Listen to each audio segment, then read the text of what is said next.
Good morning and welcome back to the Pittsburgh City Council's budget hearings. Today we have the Department of Mobility and Infrastructure, otherwise known as DOMI. And I'm Bobby Wilson. I'm the councilman for District 1.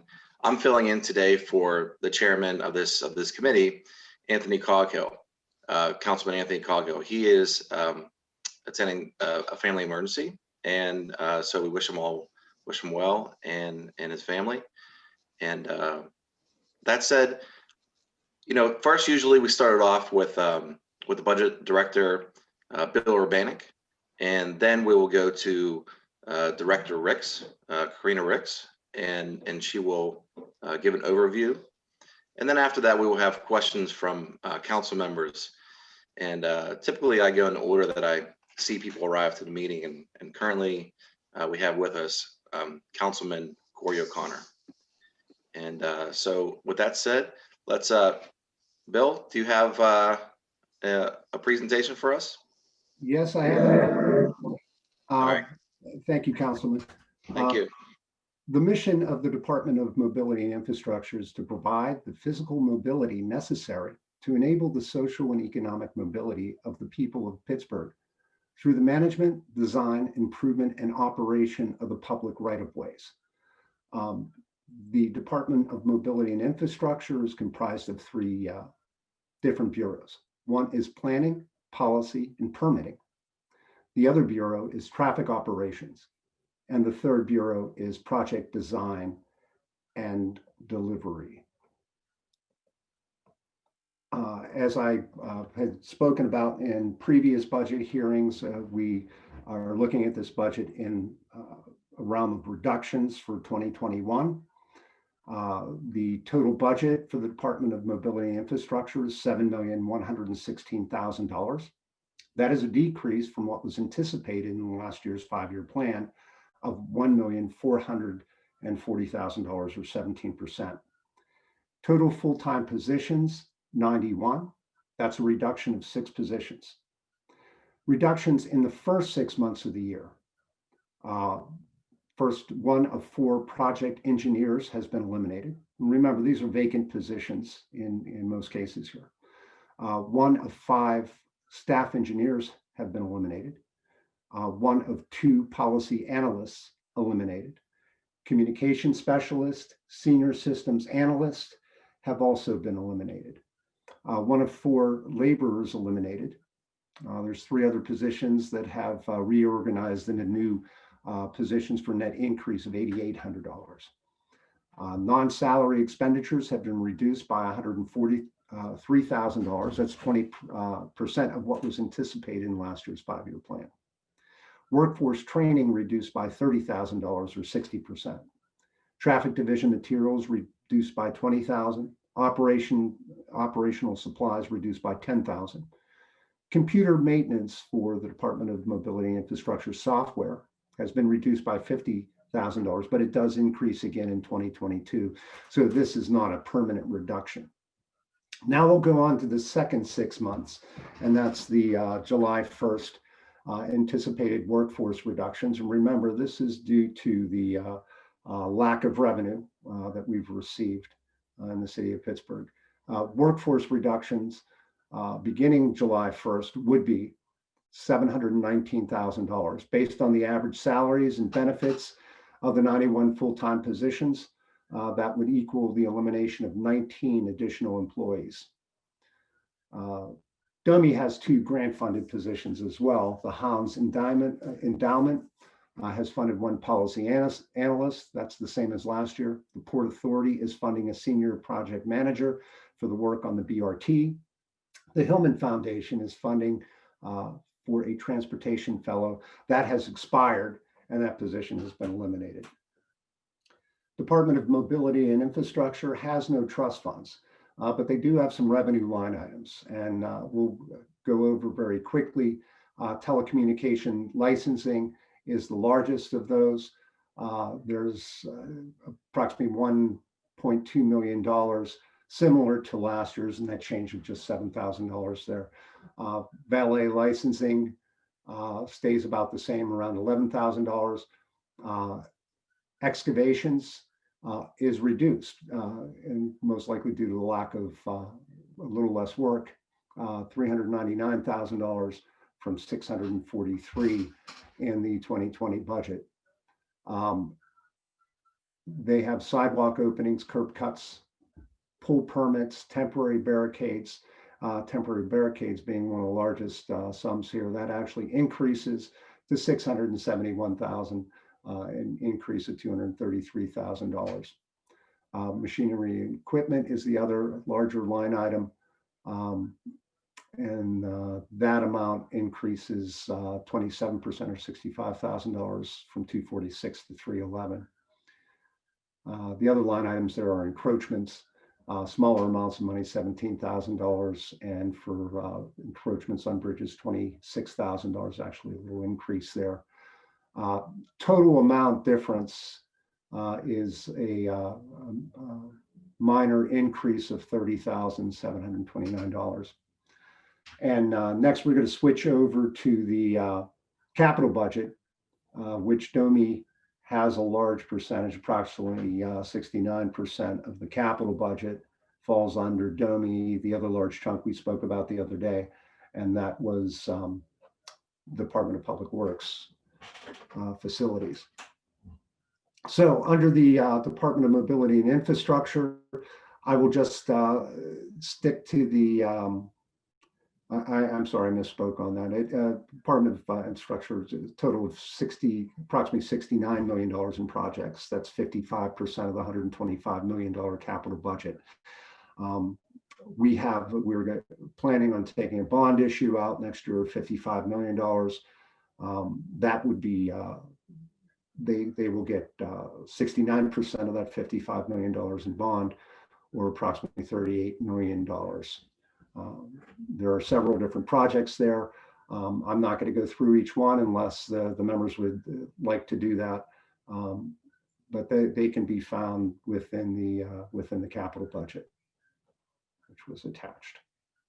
So with that, I'd like to hand it back to Chairman Wilson, acting chair, I guess. Thank you, Bob. Thank you, Director, and thank you for that overview. Director Ricks, do you have a presentation or just an overview that you can provide? I do have a presentation. Okay. So let me get to that, and I'll say that we will post this on our department website as well, and I believe you'll probably post it on the council website. So Okay. apologies for length, but just want to give a summary of sort of, what we accomplished in 2020 and what we're looking forward to even in a somewhat austere year of 2021.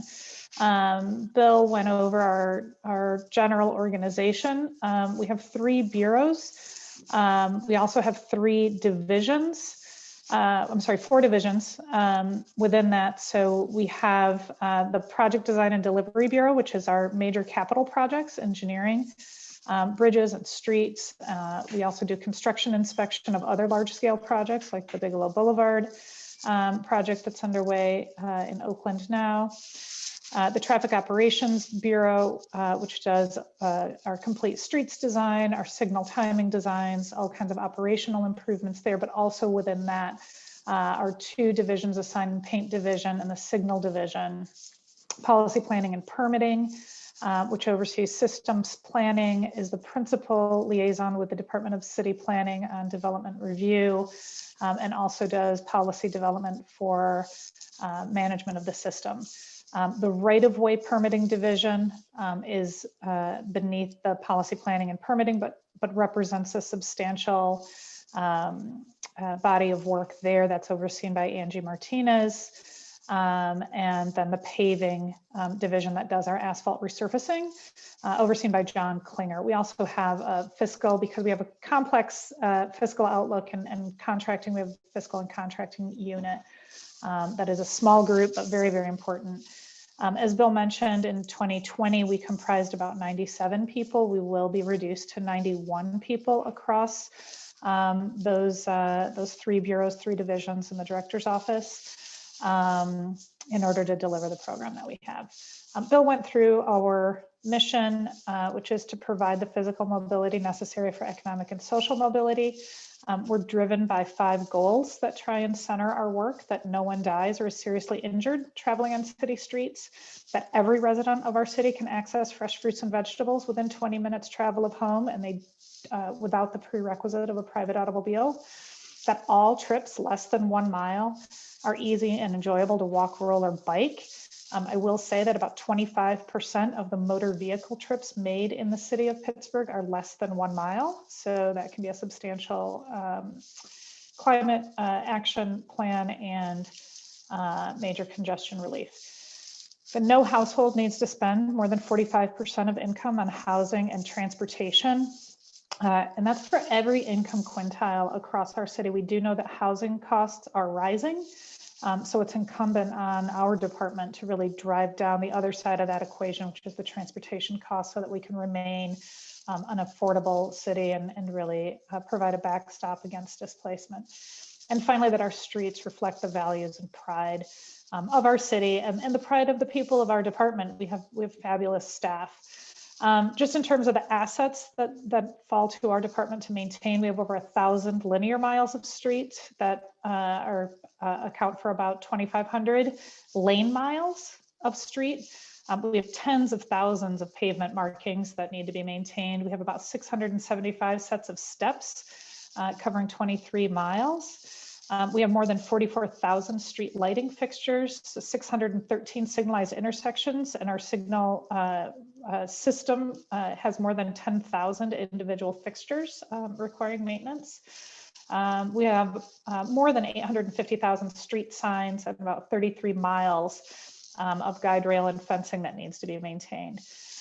Just quickly going through in 2020, what we were able to accomplish in terms of maintenance and operations. We resurfaced 46 miles of street resurfacing. That was with our paving division alone. There was substantially more mileage that was coordinated with our utilities for total street resurfacing.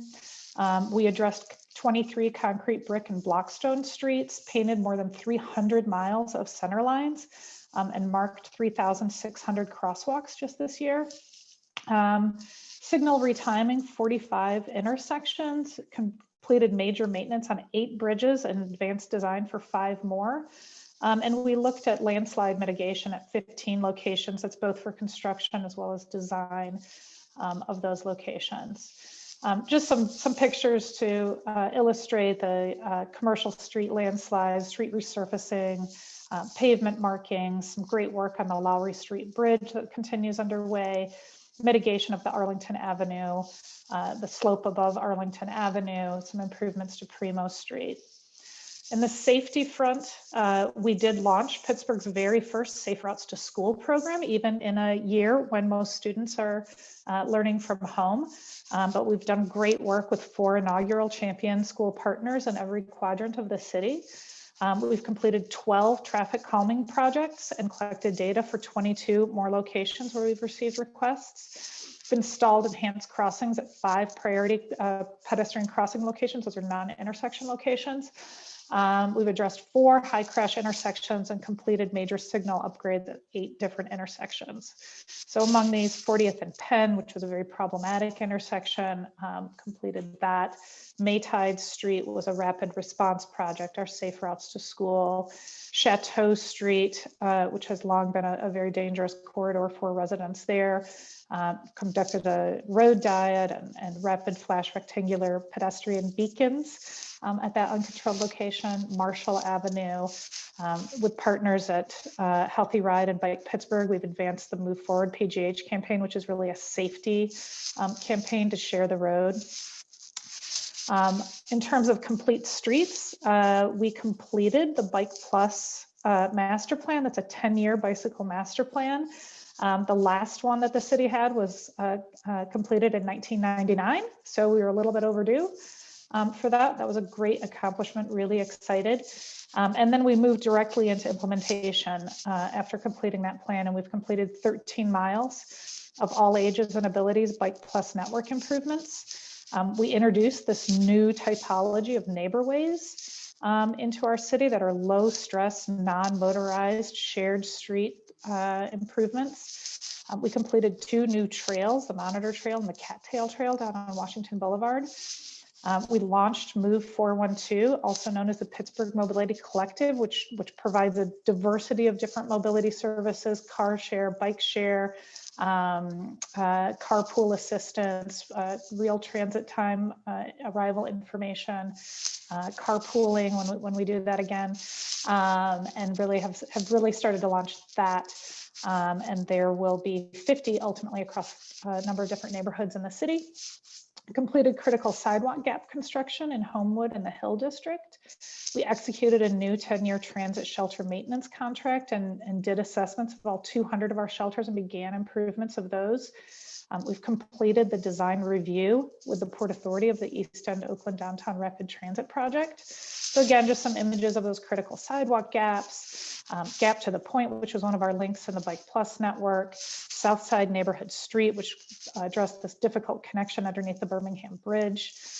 The Monitor to Forward Trail, again, providing a pedestrian alternative to an area that was really quite pedestrian hostile before to navigate this area of Beechwood Boulevard, the Washington Boulevard Trail connection, bus shelter improvements. As far as major projects, you might recall the 10th Street sinkhole. That was an exciting project that is now fixed and addressed. It was a massive downtown improvement that we worked together with all of the utilities and principally PWSA to really address that very, very complex project. Implemented phase 1 of the Smallman Street streetscape improvements. We completed the Artscape on Broadway Avenue, completed the new McFerrin Street bridge in Duck Hollow. We began construction 21 years later of the West Ohio Street Bridge. We completed the Gap to the Point bicycle connection through downtown. We've completed the top deck of the I-579 CAP project in Lower Hill. That's a massive transformative project there. We've completed design and will soon begin construction of the Allegheny Circle conversion, sort of undoing some of the perhaps unfortunate decisions of the urban renewal era. And we have substantial completion of the Vista Street steps. So again, just some images of that Duck Hollow Bridge. Smallman completely transformed from what it was this time last year. The Broadway art project in partnership with the Department of City Planning. West Ohio Street Bridge underway. 10th Street sinkhole, Vista Street steps. As far as some of the major policies that we've advanced, I think we've been at this for so long that we maybe forget that we were able to move a 19th century city into the 21st century, really over the course of a weekend when we had to shut down in response to the COVID-19 pandemic and set up our staff to work remotely. I just can't say enough of how proud I am of the Department of Mobility and Infrastructure staff that they were able to nimbly really make that conversion. The leadership of our managers, Angie Martinez deserves a special shout out for converting our permitting office, which had not yet gone online, to rapidly respond to that move and not miss a beat. Now having your staff distributed to all quadrants of the city and being able to continuously deliver that service for the people of our city. Our divisions who are out there in the streets doing inspections and paving and sidewalk work every day, in the midst of this pandemic, keeping those workers safe, continuing to deliver for the people of the city. My hat is off to them, phenomenal people. And I would be remiss not to really give a shout out to the Department of Innovation and Performance who really pulled that off in unbelievable time. Round of applause for everybody. That was not an easy thing. We then had to move to the impacts that this was having on our residential districts, on our commercial districts, and so we rapidly stood up a COVID rapid response task force. We developed this policy around streeteries that allowed our restaurants to spill out into the adjacent public space in a safe and controlled way. We developed neighborhood slow street program. We developed a new curbside pickup program. So we've already implemented 55 streeteries and then helped them into the winterization because now it's cold out there. We've launched 40 neighborhood slow streets, really with many accolades from our residents who want a safe place to get out for physical activity during these sort of shelter in place period. We initiated a new autonomous vehicle engagement program and brought on an autonomous vehicle policy specialist to really bring in those critical stakeholders. Have done great work there as the Pennsylvania legislature has thrown some curveballs our way lately, responding to that. We did take our permitting online to the one-stop PGH system. That was no small feat to train our staff in a remote environment, to train our customers in a remote environment, to adapt to that. Updated the city right-of-way policy manual. We established new policies and fees for the small cell antennas for wireless broadband connectivity in our city. We've issued more than 13,000 right-of-way permits to the tune of our calculation is something like 4.4 million, but we'll sync those up later as to what those right-of-way permits value are. And we're nearing completion of the 2070 mobility vision plan that can give us the roadmap for the next 50 years of growth, investment, and development in the city. So just an example of one of those streeteries that we worked on. As we go into 2021, we've really had to, 2020 has been a transformative year in so many ways. And so we've had to recalibrate some of our work. So we need to, in the next 3 years, as we plan our activities, we need to recalibrate to understand what are the lasting changes from the COVID-19 pandemic. How do we need to change our transportation system in response to that? We really need to, my department has been working to really, face head on the racial inequities and the impact that the transportation system has on that, and deliberately work toward mobility justice and really improving access to opportunity for some of our communities that have been left behind, to redress sort of the climate impacts and other kinds of things that adversely and unequally impact our communities of color. The scientists tell us we have 9 years left to make a dramatic change in climate related emissions. So there's no time to lose. We have to press hard in really making some of those climate reduction investments for the sake of our planet, for the sake of our kids, for the sake of those that are coming behind us. There's no time to lose. It really is an imperative at this point. We need to reimagine the structures and approaches for transportation funding and infrastructure funding. Our funding investments are not keeping up with the need. That's at a national level, at a state level, at a local level. We need to kind of turn our attention to how we're really going to fund these. And part of that is growing the city. And so what is the role of this department in really supporting population and job growth so that we can have some of those revenues to reinvest? And also critically important always is looking inwardly to our department to cultivate a world-class department and really support our staff, retain our staff. We have some of the best staff in the nation, and we want to keep them in service to the city. They do it for love, not money. And we really need to appreciate that work.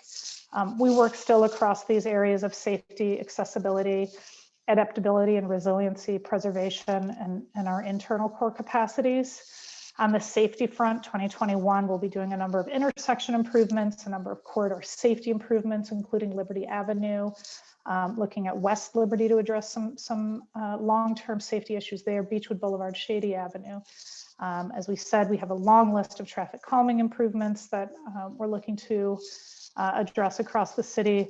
We've got a lot of the Bike Plan Plus plan implementation. This is for safety of all users of the street. It is a safety initiative more than anything else. We do not want to see people killed on our streets. And then we have a pedestrian safety action plan that we'll be pursuing. On access and reliability, we've got another tranche of critical sidewalk improvements that we're thrilled to do, a number of connectivity projects that will really aid that movement between neighborhoods, including the trolley trail, Allegheny Green River Boulevard, Davis Avenue Bridge, Mount Oakland Connector, Strip District connectivity investments, things that can really assist with that mobility between destination centers, number of signal enhancement projects, Southside Signals, CBD Signals Phase 4, other signal enhancements citywide distributed, looking to move toward construction, the beginning phases of construction of the bus rapid transit project with our partners at the Port Authority, mobility hub deployment so that we can really get those services out, those multimodal services to our communities. We'll be working with Healthy Ride on converting the bike share to a pedal assist. program, which I personally am extremely excited about. These hills are something else. Getting a little bit of juice to help bike up those hills will be excellent. We will initiate a citywide transportation demand management program through some funding that we've received through the US DOT. And we'll be looking and working more with the parking authority on curb management and really being efficient to make sure that our system works well because our curbs work well. In adaptability and resiliency, we have our massive $27 million Smart Spines program, some of the smartest signals in the world. We'll be implementing those this coming year. We'll be doing an intelligent transportation system network plan that we're excited about. We'll be working with the Office of Resiliency on electric vehicle charging to support that. We'll be furthering the autonomous vehicle policy development with our stakeholders there. Number of different green infrastructure collaborations that we'll be working on. The recently announced Mount Washington Slope Stabilization Project, which we're also incredibly excited about to get ahead of that potential risk there. Wireless broadband management, really working toward digital equity with our partners at IMP. LED streetlight conversion. On the preservation front, again, the street resurfacing program, we have a raft of bridge projects, which is super exciting. I won't go through this list, but our very small bridge group will be very busy this year, building and designing large-scale bridges across the city. A number of additional signal projects that we'll work on, some elevated sidewalk stabilization that's really important in Troy Hill and Mount Washington again, retaining walls, slope stabilization, flood mitigation. And then we'll be working again on development review process improvements, which we continue to iterate on. Number of streetscape projects that we're working on, some street lighting enhancements, transportation network plans for Oakland and the Hill District, collaborating with downtown on their recently completed one, and then implementing the recommendations of the network plan in the Strip District. And as far as organizational change, as I said, really working on appreciating this tremendous, amazing, talented staff that we have, supporting them with staff development, really enhancing and expanding our planning function, which helps make everything else we do much more efficient if we are able to collaborate with the public ahead of time and then move toward an implementation that achieves those goals. Process improvements, trying to work smarter because we really can't work harder. I will say that the DOMI staff, every single one of them is really putting in 120%. We've put out more projects in 2020 during the pandemic than we have since the formation of the department. So these folks, they're exhausted and they should be because they've been working really incredibly hard. We'll put out a policy compendium and standard operating procedures to sort of make it more predictable and legible, both internally and externally. And then we'll be working on performance and staff development plans. So sorry about that. That was a long list. Thank you, Director. And for the record, we were joined by Councilwoman Deborah Gross before the presentation started. So welcome. And Director, before I turn it over to members, can you just, I know you've been, talking about all the great work that your staff does. Could you please introduce them for us? Yeah, absolutely. I'm going to have to go across here and see. So I will let them voice themselves so that they actually show up on people's screens. So starting with Deputy Director, Jeff Scallican. I'm Jeff Scallican, the Deputy Director of Mobility and Infrastructure. And our Chief Engineer, Eric Setzler. Hi, I'm Eric Setzler, the Chief Engineer in DOMI. And let me see if Angie Martinez, did you get on, Angie? Angie Martinez may not be on. She leads our permitting office. She's also acting as the head of policy, planning, and permitting because our Assistant Director, Kim Lucas, just welcomed her first child a couple weeks ago. So we hope she's not watching this. And want to recognize Michael Malik, who's currently serving as our acting municipal traffic engineer, as Katie Sawyer has recently left that position. Well, thank you, Director. And at this time, I'd like to turn it over to members. Councilman Corey O'Connor, do you have any questions for the Director? Yeah, I really don't have any questions. I more or less have a couple statements. First of all, Director, I want to thank you guys. Shady Avenue is going to be really important. And also, for finally figuring out the speed bump thing over so many years. We get those questions a lot, but I think it's a credit that you guys were able to do that, and they're coming up a lot faster than they ever were before. And even the safe street sign, I'm seeing people based on what you have done slowing down, and especially in our neighborhoods, because a lot of people use them as cut throughs and it creates a huge problem. So a credit to you and your vision there, 100%. Of course, my talk is going to mostly be around the Mon Oakland connector. Unfortunately, we see another $4 million and there's already 7 in there.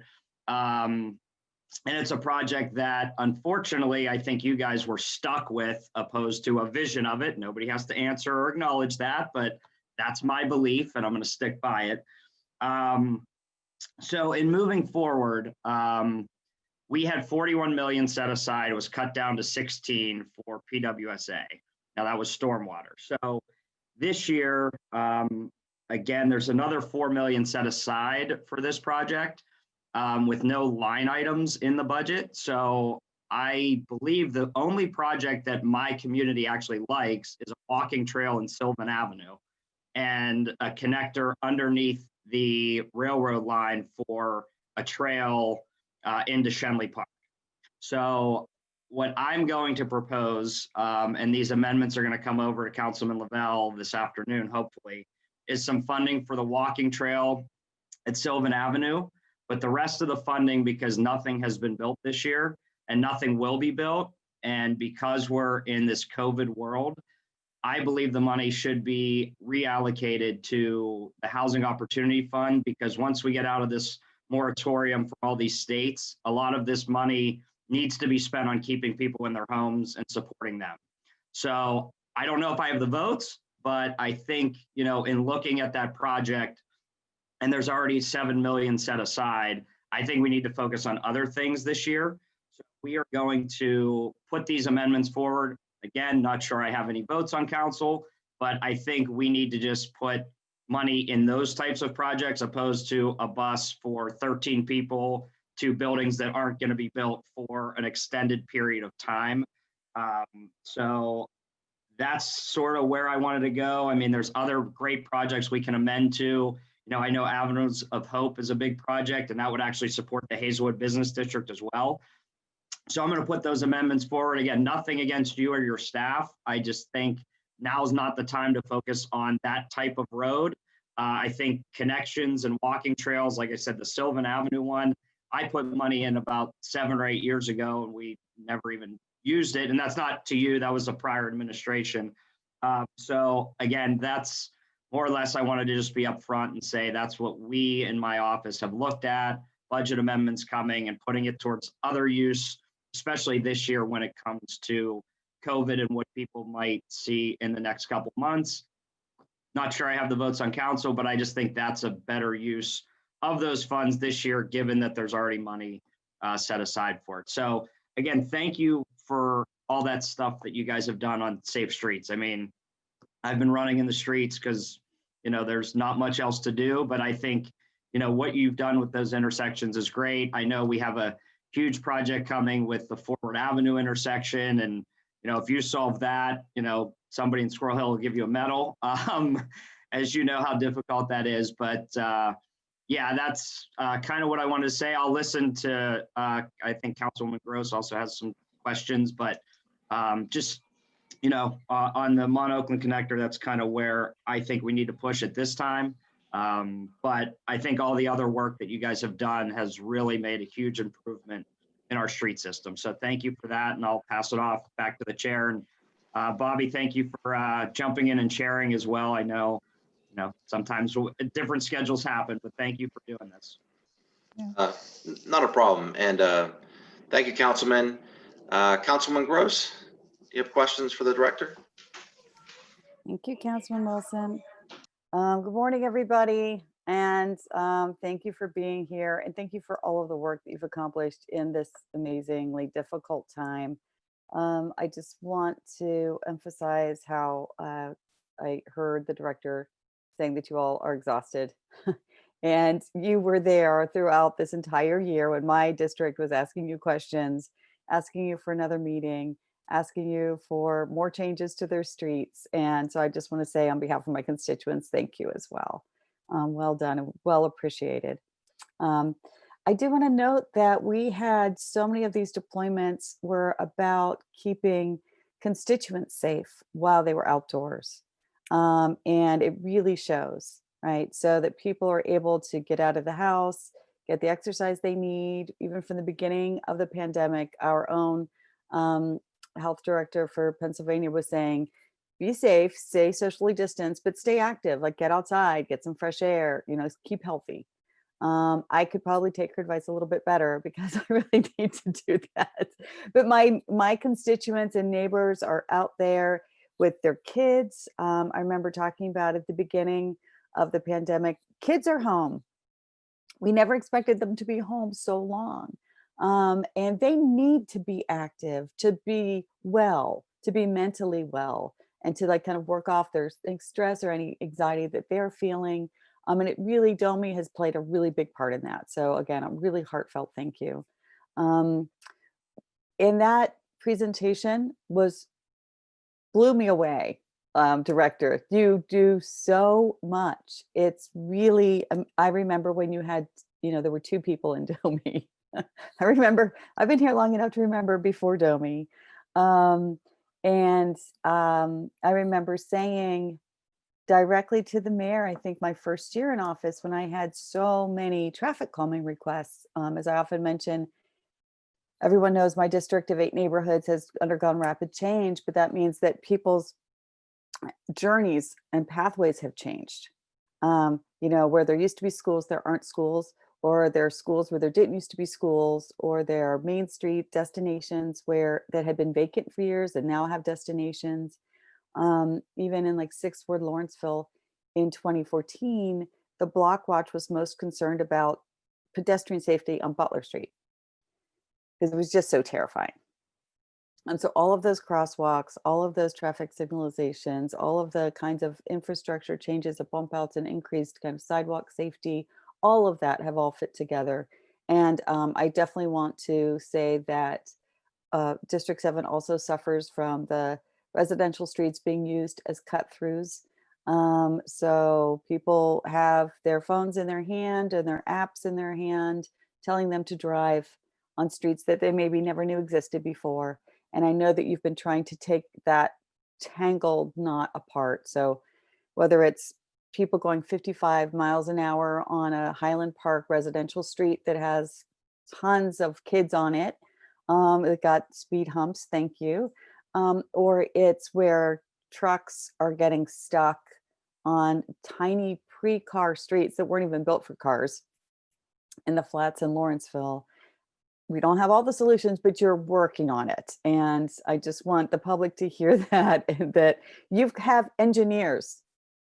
You have engineers and they find solutions to problems. And 6 years ago, the city had 1 traffic engineer for the entire city of Pittsburgh. And when I had that meeting with the mayor in 2014, that we weren't able to do any traffic calming, I said, my district can't live with 1/9 of a traffic engineer. People are going to die, right? People are going to get hit. So I really appreciate your vision and your mission that you started with in the slide presentation. I agree with every one of the department's goals. The kind of 20-minute neighborhoods, so trying access to food is so important. We know that the cost burdens on a lot of our households, food and housing, are neck and neck. And so it's a really important food and transportation. There's this kind of 3 or 4 leg stool of cost burdens on households. So I want to thank you for that. How many engineers do you actually have now? I see the kind of numbers in the summary on my screen from Mr. Urbanik, but I'm not sure. I don't have the full budget in front of me because I'm not sitting at the council desk with my giant budget like I usually am. Yeah, we have about 35 professional staff. So among the planners, the designers, and the engineers, and that's some of them are much more junior, and so they're working under the tutelage of the senior engineers. We have, I'd have to go back and look. I think that we have only 5, maybe 6 professional engineers that actually have the PE certification. But you're able clearly to project manage. I mean, we know that a lot of city projects, authority projects, PWSA projects are actually outsourced to contractors, right?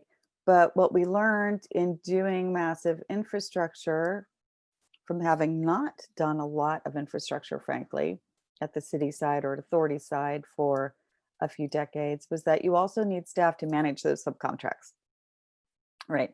And so to be able to make sure that they're executed properly, that porta potties aren't left on sidewalks where they're not supposed to be, that fencing in construction sites are secure, that things that stay on schedule stay on budget, but that there's not a negative impact on the neighbors during the construction project. So I want to thank you. We manage those complaints a lot as council offices, but I don't really hear them about DOMI projects. So there's been a visible improvement on your own projects, and then on, again, development projects. Everybody knows by now that District 7 with its 8 neighborhoods has seen a massive amount of large private development projects. Those protected Jersey barriers to allow pedestrian right-of-way has been huge. My entire first year in office in 2014, there was a construction project that just was slow, and on Bond Boulevard, people had to cross like blocks out to get around the sidewalk closure that stayed closed forever. I mean, it stayed closed for almost a year, and that doesn't happen anymore. So that's just, those kinds of things are transformative for neighborhood life, for people's being able to manage through this time. And that's also something that your office has done. So I really appreciate that. I do want to say that I'm a little concerned about the volume, as we all are, of landslides. And that has all been put on your plate. And I ponder that sometimes, because it's not in the right of way. But you have the engineers, I'm assuming, and the staff. Is that what I'm hearing? Do you want to speak to that a minute? I want to give you some time to talk about that. And it's also like, we don't want to also manage just when things fail. So if you have any big thoughts about preventing these problems and these huge, right, budget emergencies, that I'm open to hearing that too. Yeah, I want to just give Eric, I don't want to put you on the spot, but want to give him an opportunity to speak if he wants to. But yes, the landslides are by and large outside of the right of way, but we do have the geotechnical expertise, the engineering expertise, and so are the department kind of best suited to immediately respond to those, but we do it in support of some of our other departments. Eric, you don't have to speak if you don't want to, but if you wish. Oh, that's okay.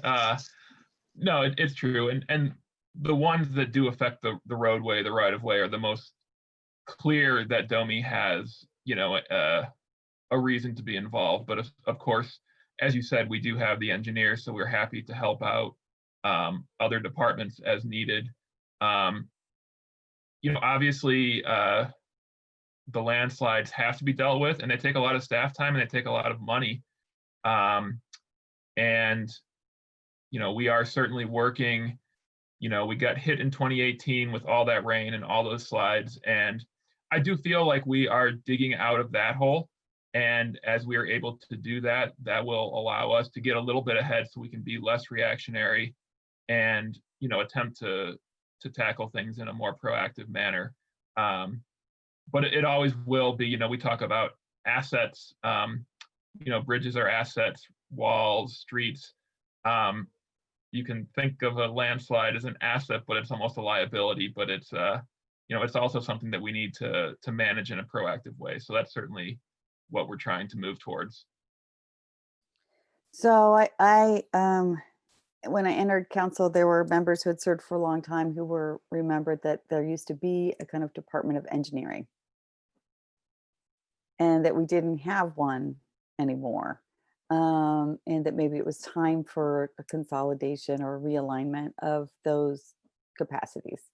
So not anything that we're concerned about right now in 2021, but I always try to re-emphasize that another thing I learned at PWSA is that this is not maintenance anymore, right? We are rebuilding.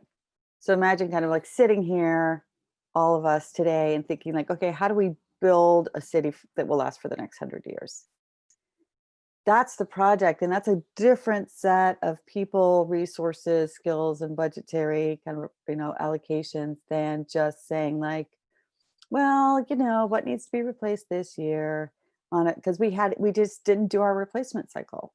We say it really well about streets that, we hadn't kept up with our 100 miles a year and they only last 10 years. Well, the same thing's true for, water lines.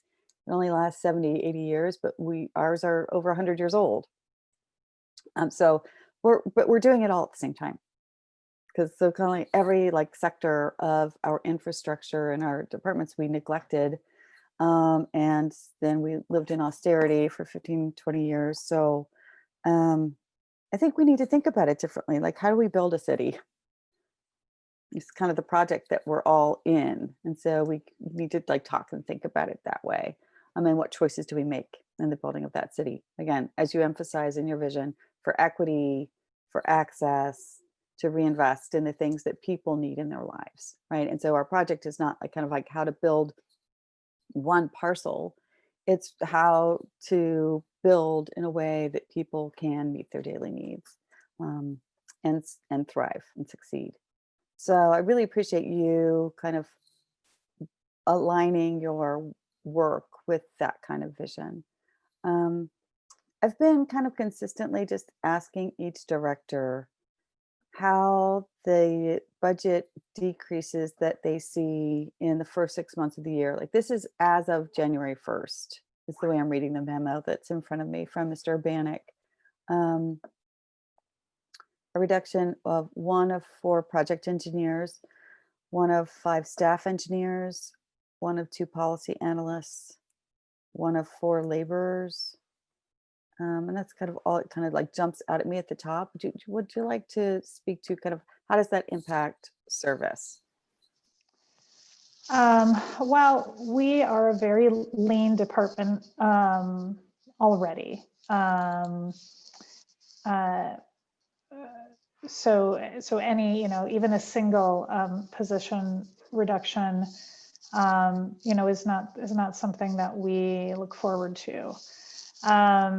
Having said that, for some of the engineering positions, we do have some challenges in attracting staff. So we do often carry vacancies, which is not great. But given the pay scales of the city, given the residential requirements, given other kinds of things, it can be very challenging for us to attract professional staff in those kinds of positions. So the cuts that we put forward were vacant positions because the bringing staff on and onboarding them is a time-consuming process. It takes a while to, make staff really sort of fully, functional and operational as they just learn the systems and the programs and the processes that we have.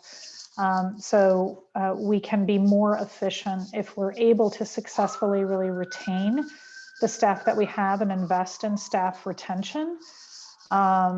Rather than needing to navigate the kind of high rates of turnover that unfortunately, again, are not uncommon in DOMI, given some of these other conditions that we have to work with. So that's a long way. It's, any cut is not one that we relish. We will manage through these cuts to continue to deliver the projects in the capital budget. There may be some project delays. We may not be able to deliver the projects as swiftly as we might otherwise do. We may need to lean on outside engineers and contractors in order to fill more of the gaps so that our staff take on more of a project management role rather than a project designer role, which many of the staff relish the project design. That's why they became engineers to begin with, was not to contract manage, but to design. But those are the ways that we would help navigate that 5 position decrease if we need to. If the federal government fails to act and we need to have the more large scale cuts that are anticipated in July, that will have a noticeable adverse effect on our service delivery. That may mean reconsolidating some of the activities of DOMI to back into partnership with similarly positioned divisions in DPW. It may mean, again, needing to have project delivery reductions because of the staff that would be there. So in the near term, we will weather the reduction of these 5 positions. One of them is our communications position, which is unfortunate because I realize that at times DOMI is hard to reach and get rapid responsiveness from, and that would have been a great position. But to do that, the systems analyst position was the position that was going to assist with Computronics, as well as assist with our other asset management programs or electronic management programs that would, again, be really critical to helping us work smarter if we can't work harder. To have better functioning systems, that would have been a very valuable position.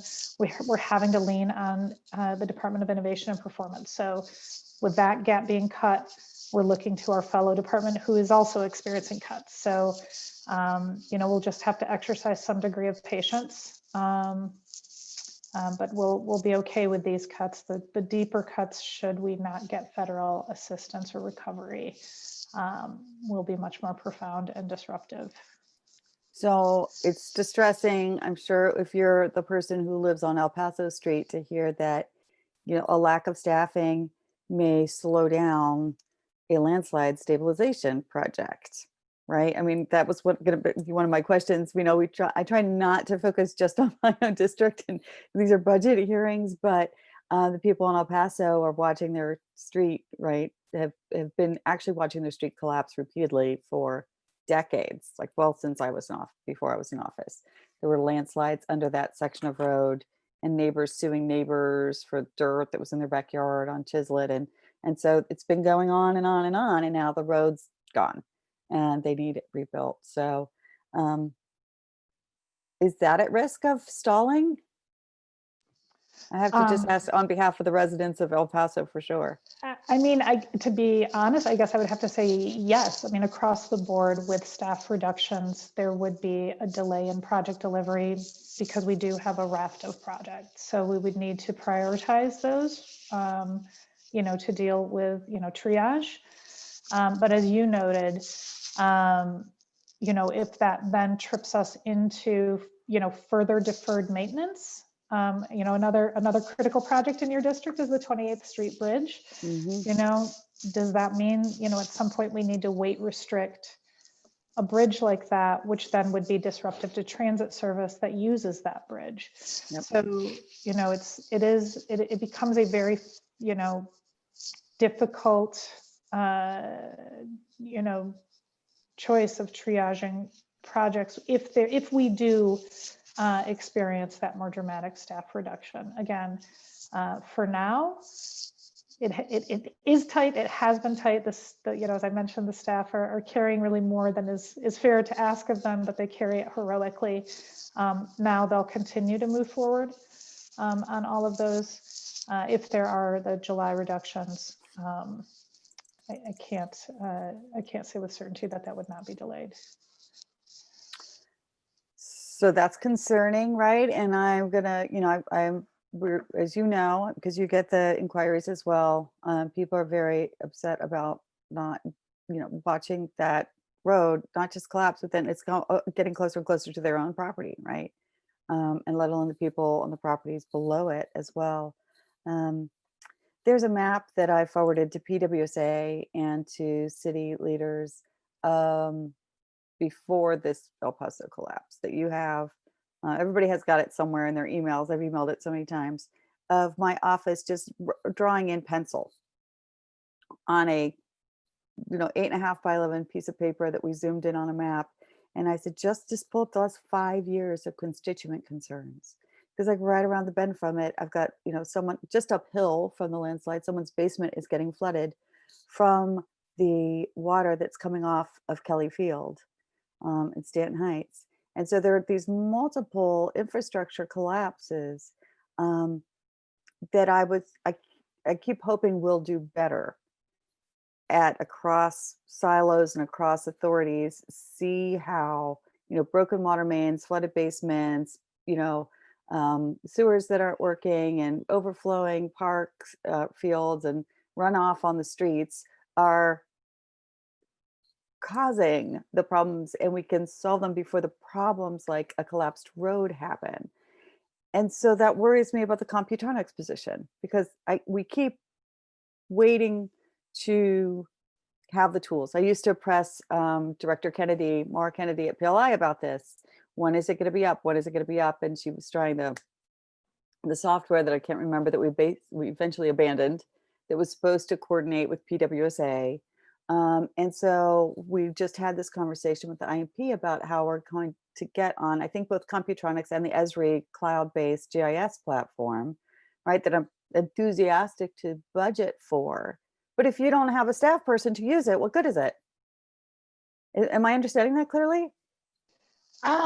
We do have, our staff are being trained to use those systems. The system analyst is really to troubleshoot the tools when we run into obstacles, when the system is not working properly, when the staff are, unable to run the kind of analyses that they need, when we need to create new permit types in order to better sync up PWSA work with local work. So the system analyst is really the tool builder and the tool manager. The individual staff have been trained and are able to use the system. But still, yes, keeping that system, in tip-top shape and really leveraging that investment that we made to the best possible effect is the value of having a position like that, so that we can, really use it to be that smart city that we envision. I'm trying to find that map. Actually, I just asked my staff if they can find it, because it's so sad that we have literally in pencil a bunch of dots all over a piece of paper with the listing of well, there was a sinkhole here and a flood there and water problems here and water problems there, kind of all surrounding the El Paso collapse. And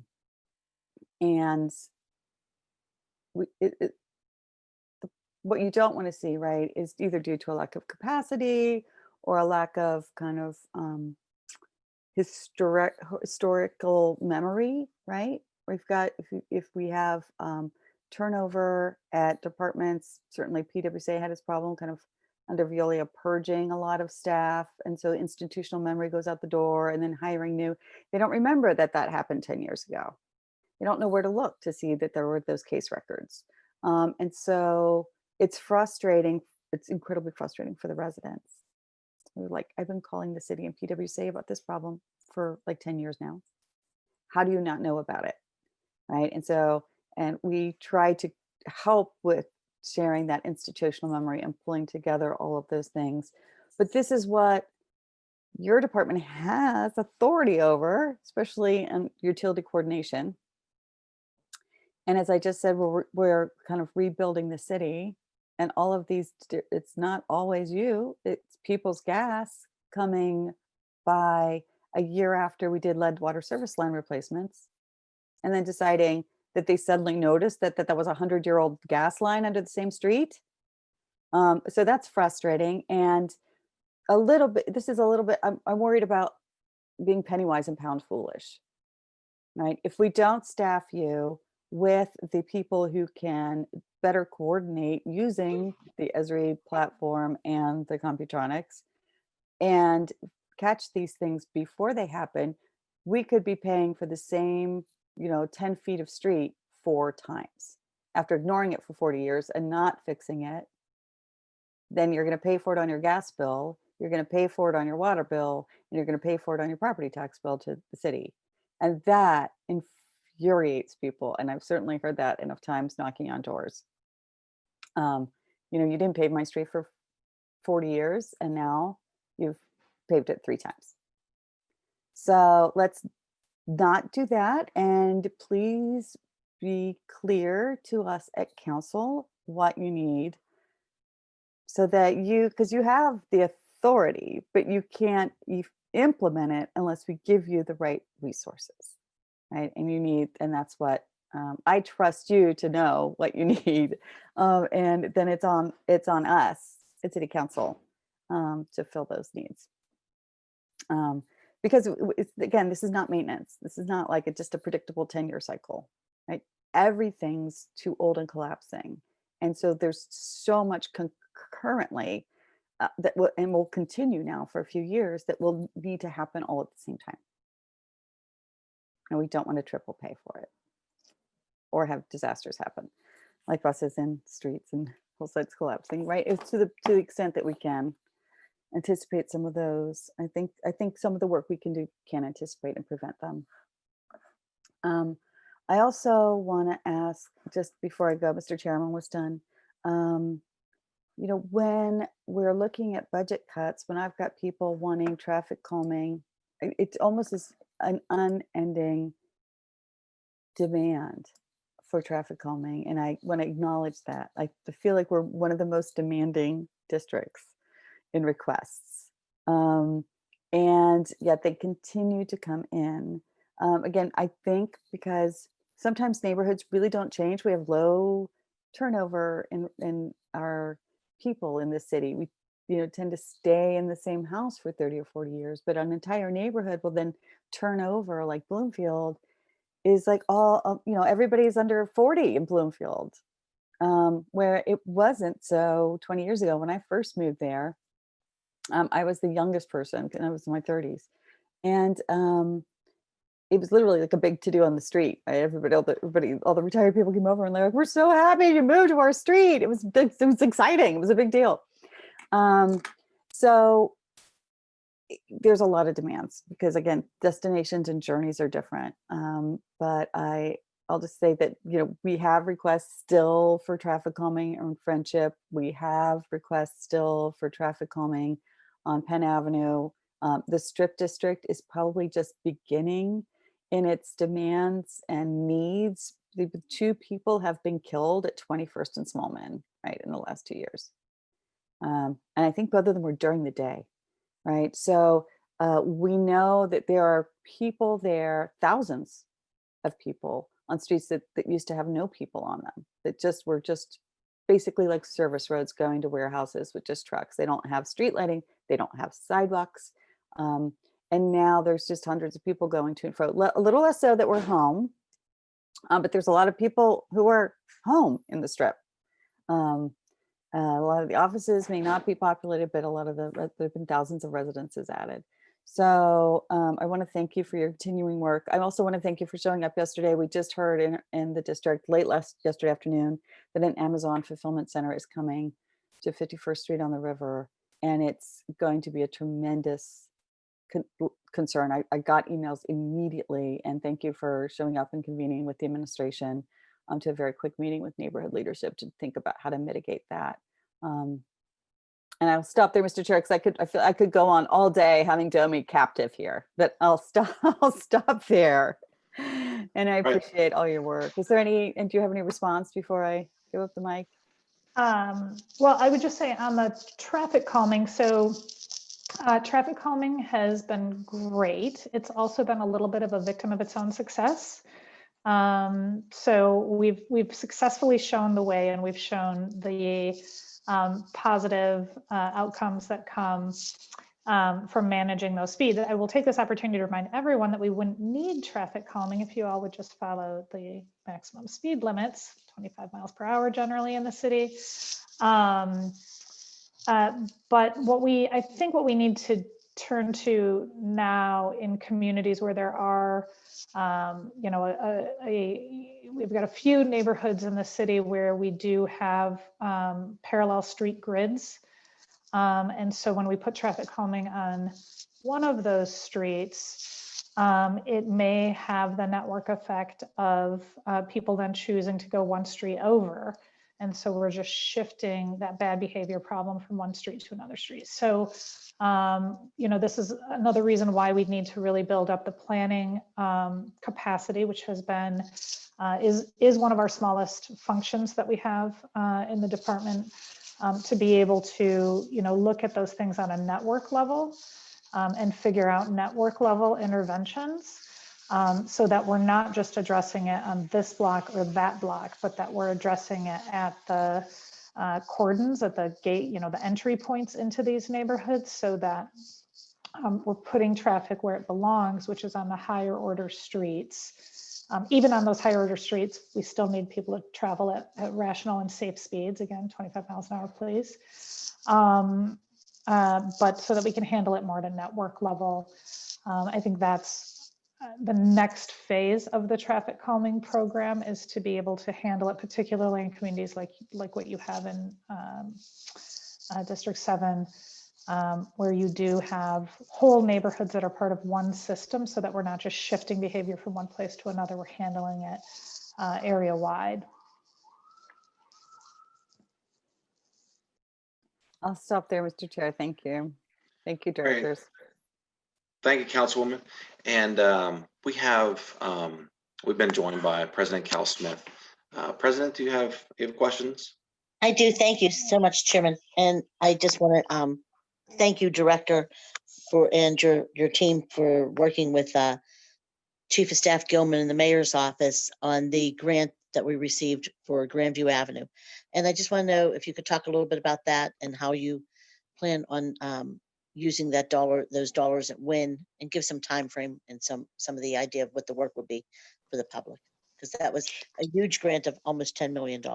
Yeah, it's a huge grant. It's an exciting grant. I know Council President, you worked very, very hard for years to raise attention to that need. So, you know, that kind of work is also paying off in recognition from the Federal Emergency Management Agency and Pennsylvania Emergency Management, to recognize that we need to get ahead of some of these critical slope areas and not wait for something truly unfortunate to happen. So that will, while it is a huge grant, it is a huge mountain. And so it won't necessarily do, you know, everything with that. But the critical places that we'll be focusing on are above McCardle roadway and above the Liberty tunnels, looking at that facade, doing some stabilization up at the top of the mount. We'll be looking at the backside where we had that tremendous landslide in 2018 on Greenleaf Street. And so moving forward with some permanent improvements to stabilize that slope. And then beginning the work on the very steepest slope, which is sort of behind the television tower up there, and above the railroad tracks. Is a very steep facade that we're still in very, very early stages design, but we need to, well, exploration really. We need to understand what's happening on that slope. Eric, I'm going to turn to you and see if you can speak a little bit more about some of the specifics on the timelines of that. It will be a multi-year project, but we will move, we're aiming to move very rapidly. With that, I also need to manage expectations that there will be agreements that we'll need to engage with the state. And so before that money can really start flowing to the city, we'll need to get through those kind of legal agreements. Yeah. So I'm glad you brought that up, because I want people to understand, because a lot of times people think we're getting money we haven't used up there, but we have, or there's certain requirements that we need to go through before we can. And there's just a lot of misunderstanding about the funding that flows through Mount Washington, Duquesne Heights. And I just really would like to, and I think some of it's intentionally being misspread, but I would like to make sure that people know the reality from your point of view. But also there's some additional comments I'd like to make about the same subject, but I'd like to hear what Jeff has to say first. Yeah, that would be for Eric. Yeah. Oh, Eric, I apologize. Eric. No, that's okay. That's okay. Thank you. Yeah, so we really, I'm really excited that we got this grant so that we can take once again a bigger look and try to address some of the issues.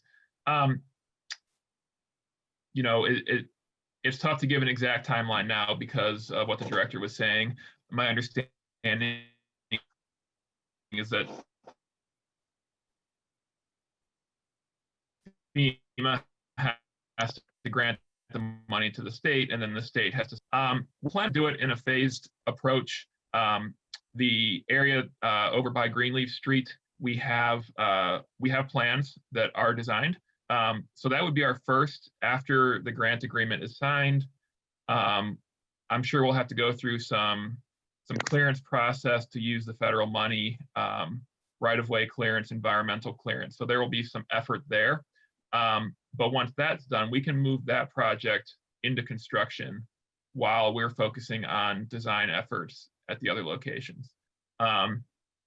Optimistically, I think that construction could start in 2022 if the agreements and the clearances can move along at a reasonable rate. The area above McCardle Roadway around William Street, that would be in, I guess I'll call it phase 2 or the second package.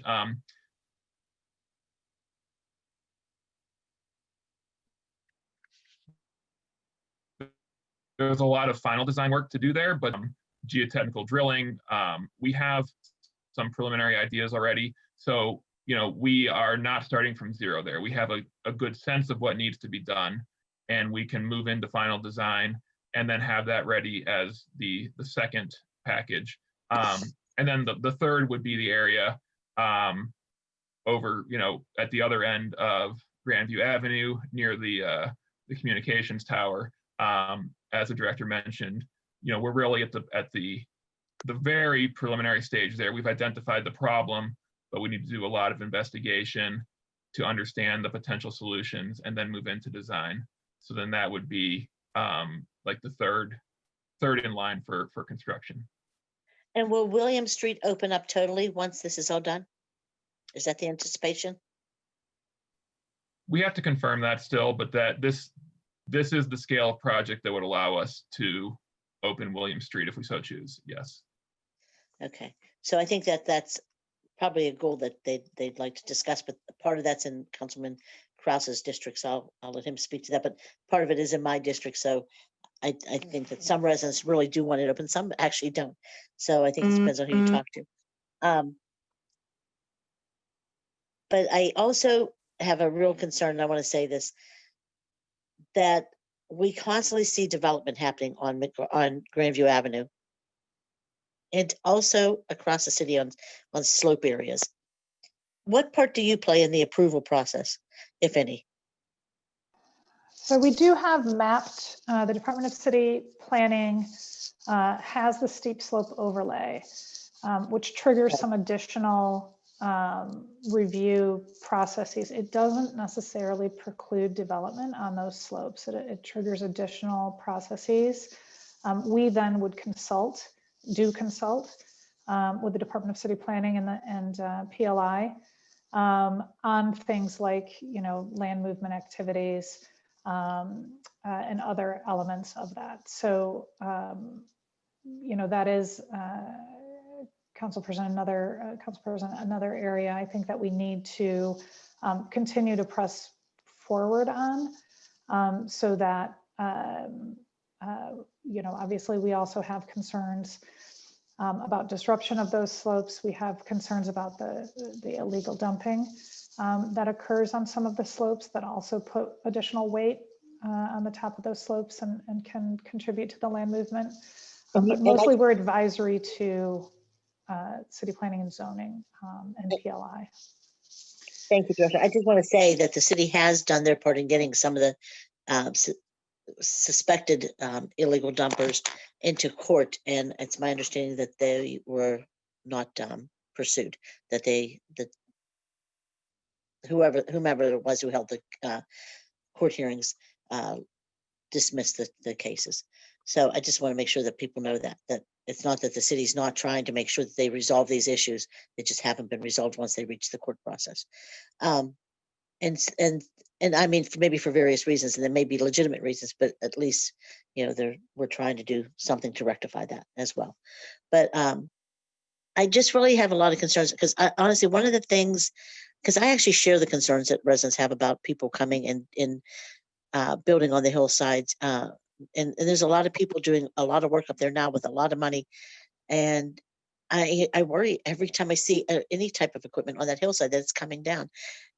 And it may be stable, and there may be people that can really stabilize there, and having them work there may actually be some of the best things that can happen because they can stabilize the area, as some of them have that capacity. But I do feel like there's going to be something more. And when I did look into this, they said that part of that is we can't deny the permits on the state level because of state laws. I'm sorry, because of state laws. And I don't know if I'm understanding that correctly, but if anybody here has any knowledge to that, I'd love for you to share that publicly, because I'd like to know what we need to do, if anything, if we can do on the state level to address that. Yeah, they may be referring to takings laws where if you essentially prohibit a property owner from, if you deny them value of their property, then that constitutes a taking. I'm not going to opine into that because that is a conversation for law, but I do think that this does, I mentioned before the 2070 vision plan that we're working on. The Department of City Planning is working on the comprehensive plan to bring that to conclusion. We've talked about, we are a city that has the infrastructure of a 650,000 person city that is sustained by the tax base of less than 300,000 persons at this point. We need to start building back that. Many, I don't want to see development on these steep slopes that trigger them, but we do have substantial tracts on flat riverfront areas. I know it makes, Councilperson Gross is experiencing the pressure of that, but for example, Hazelwood Green, on the North Shore, some of those areas, I think Councilperson, part of our, another way we can relieve those pressures on those slopes is by really supporting connectivity and the attractiveness for that development that we need for tax-based purposes, that we can support development in these flats where we're not going to have to deal with the land movement activities, so that we have less pressure in these places and can accommodate it in places that don't have the land movement concerns that you're articulating. So that's part of the 2070 vision plan, is really kind of articulating those connectivity needs and the ability to have thoughtful and appropriate infill in the city. Yeah, I just think that there's some things going on Grandview that between the hillsides and vacant lots that have been vacant for over a decade, and the property rights that, I think the one is that if we would want to seize the property, because I've looked into it several times under different solicitors, trying my best to get somebody to take this property, is that we have to pay what the property's worth. And for the residents of the city would have to pay millions of dollars for some of those lots. I just think that there's going to be a better process in how we make sure people follow through, and maybe that's working with our state elected officials, but our state elected officials understand the problems. They advocate in Allegheny County, they advocate for us. It's working with others, I think, across the region to make sure that they understand that these issues could be theirs one day. So I just think that it's difficult because a lot of the things are out of our hands, including the vacant lots and the hillsides and developing on hillsides. I just feel badly because I worry every time I see those vehicles. I want to see things happen, and I want to see somebody stabilize. If they can stabilize the hillside, great.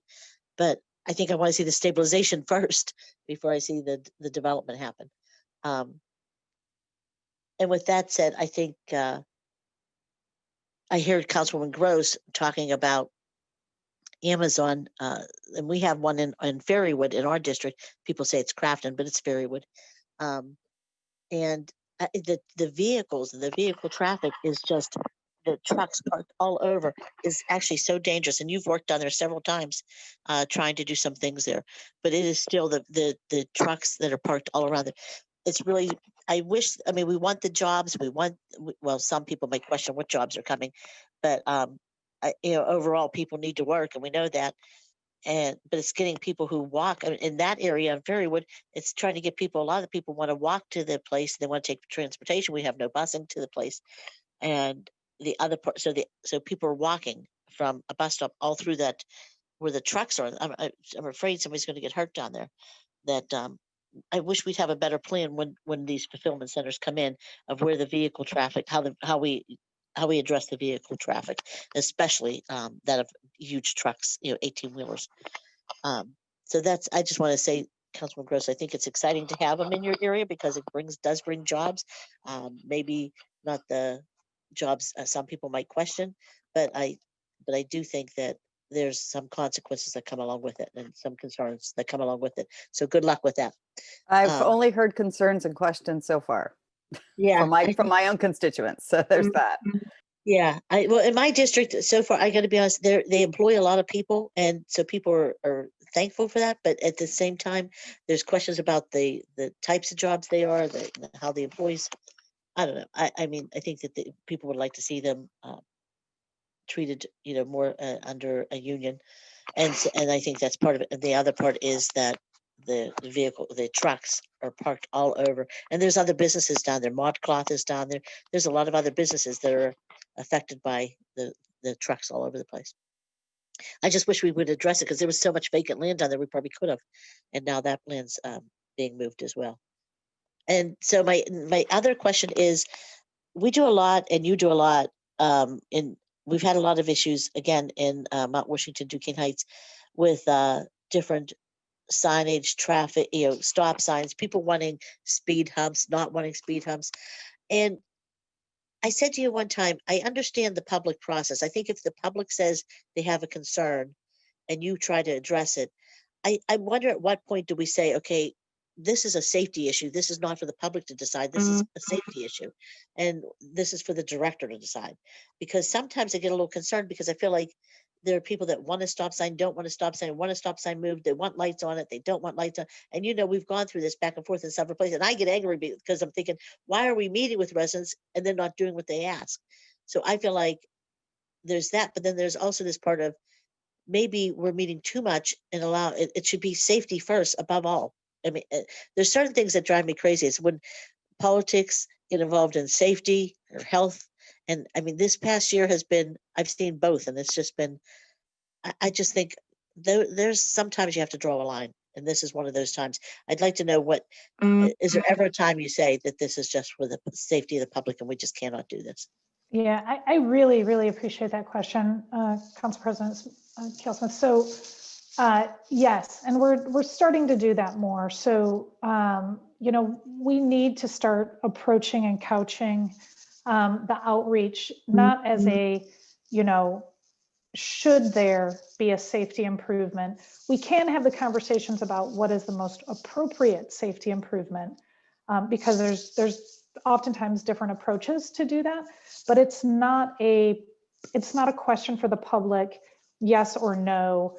And we went through that this year, with regard to some of our neighbor way and bicycle improvement plans, that it is imperative. We have had bicycle fatalities. We have had pedestrian fatalities. We cannot tolerate, it is not worth the loss of a human life.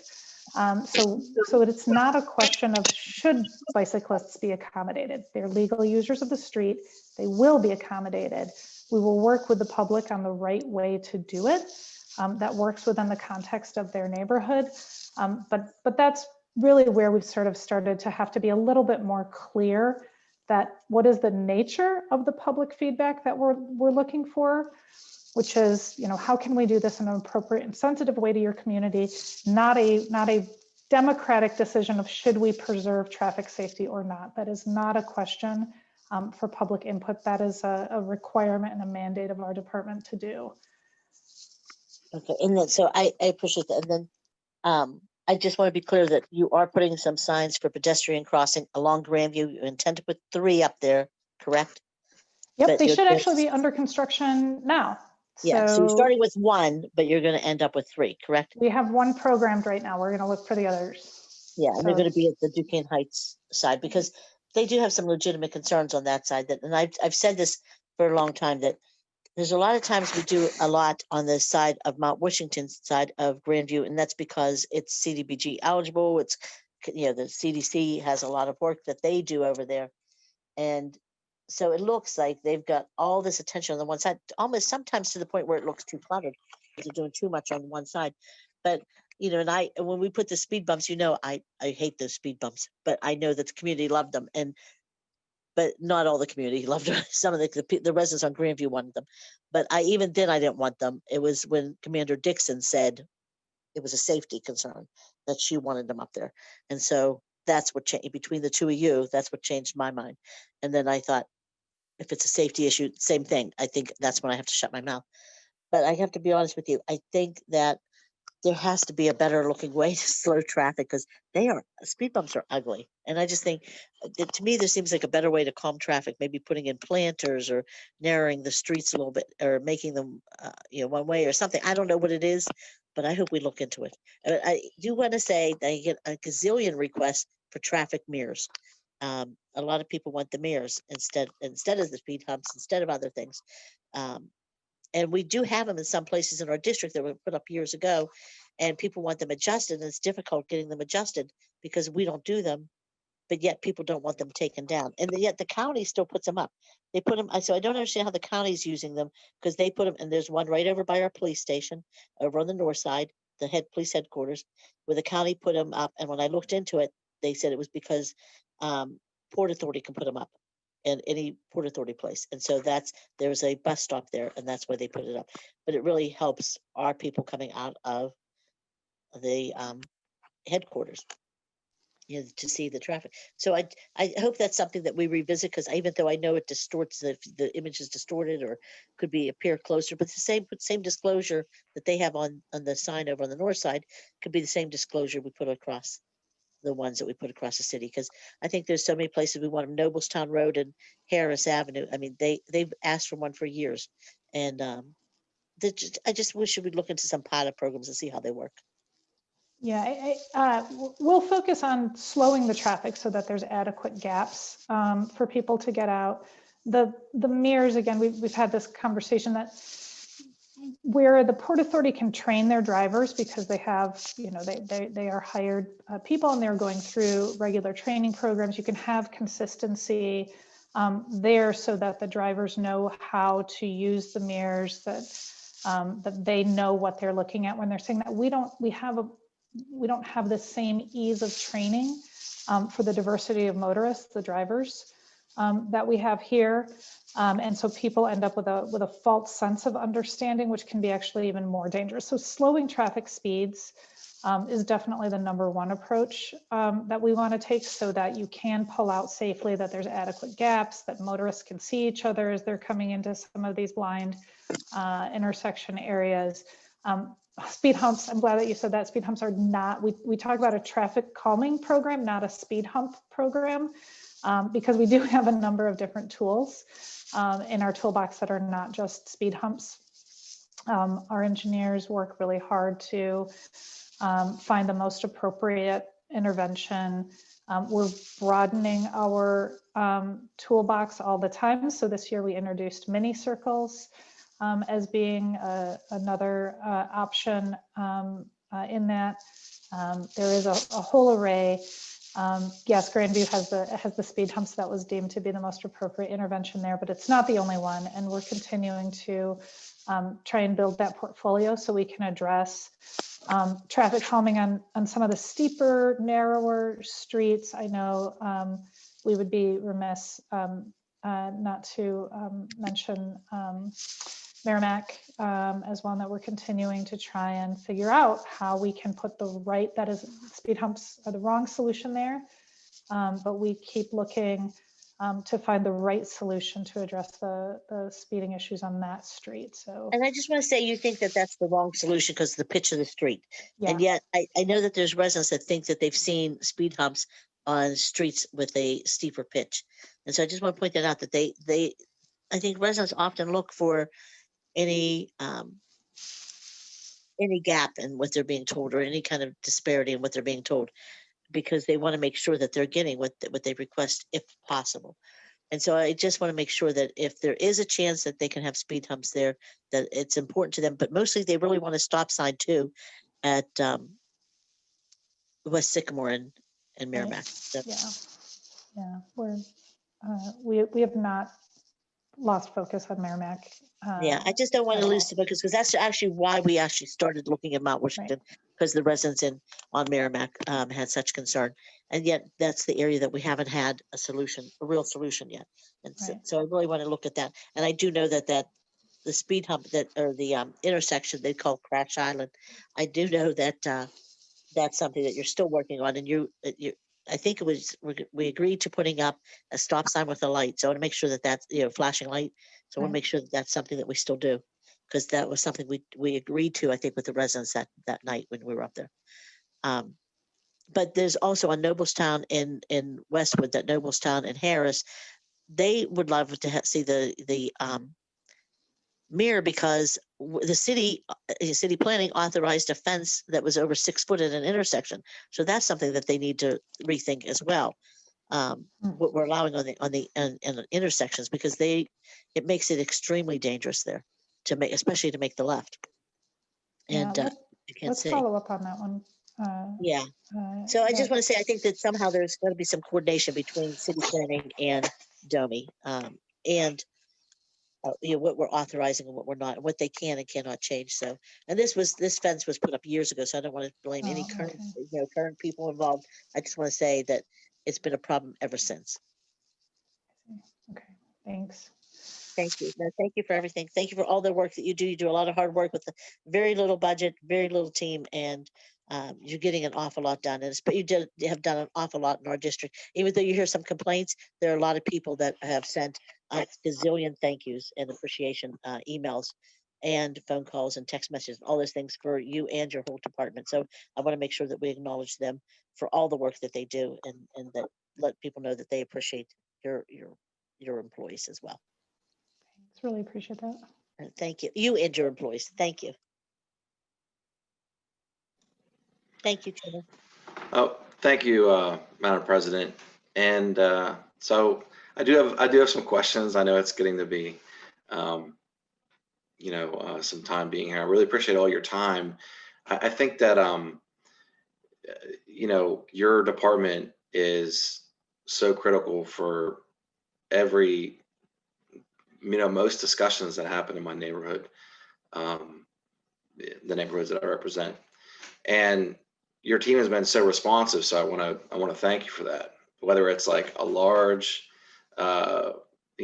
landslide issue, working with the contractor to get that moving, or something that, may seem small, but is very important. Like recently River Avenue, there's, some tracks there that have been left over from the ages of, I don't know, just prior the way things were distributed from, a plant on the railroad track. I'm not sure what those types of tracks are called, where they actually go into the business. But anyway, they were crossing River Avenue, and it's a hazard to cyclists. So, I appreciate all your efforts to make the roads for everyone. So I did have some questions about traffic calming, but I will start to say that, I'm curious. I mean, everyone is so eager for traffic calming, and everyone wants it. It cuts through all, types of people that don't even like bike lanes. They want traffic calming. So, and the process is not that fast, and not because of you or your department. That takes some time for the actually, can you explain that process so the public can hear that process? Because I think I have about maybe 14 petitions that have been turned in since I took office. And, I'm happy to see that we were able to get the first ones in District 1 and on Venture Street. But, can you just explain that process so that, for the public, so that we can always point back to this. Sure. Yeah. So it starts out with a petition process, although I will say that we are revisiting that petition process because we found that it inadvertently presents some barriers to communities that are have a high proportion of renters that may be less connected to city government than others. And so it ends up having some inequitable outcomes for communities that may be more transit dependent. But for the present, so we're revisiting.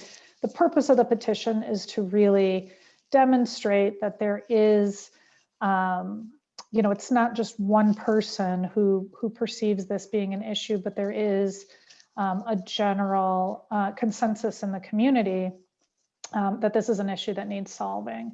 And that they're willing to be kind of co-designers in solving that issue with us. So if we go away from the petition process, we'll need to rely more on council offices or community-based organizations or others to kind of attest to that sort of collective understanding of concern and desire.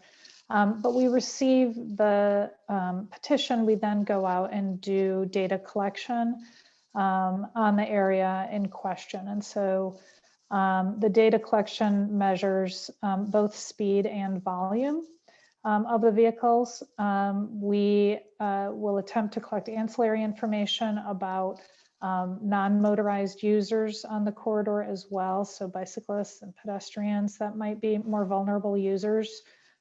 We collect historic safety data. So if there's been crashes that have occurred on the street, certainly fatalities, and in particular fatalities involving pedestrians or people on bikes, really, gear that up.